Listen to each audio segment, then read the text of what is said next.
அந்த கிருபை உங்களுக்குள்ள உண்டானனாலதான் இன்னைக்கு அந்த இயேசு கிறிஸ்துவை நீங்களும் நாம் ஆராதிக்கிறோம். இல்லைன்னா ஆலயத்துக்கு கூட நம்ம வந்திருக்க மாட்டோம். இல்லைன்னா இந்தியால எங்குமே ஆலயம் உண்டாயிருக்காருங்க.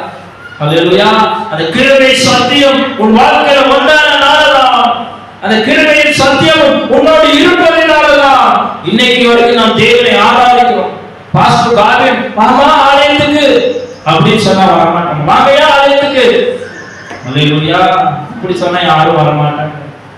அல்லேலூயா. அந்த கிருபையும் அந்த சத்தியமும் உனக்குள்ள வந்து வாசம் பண்ணி ஆலயத்துக்கு கொண்டு வர வைக்கும். அதுவாவே வைக்கும். அல்லேலூயா.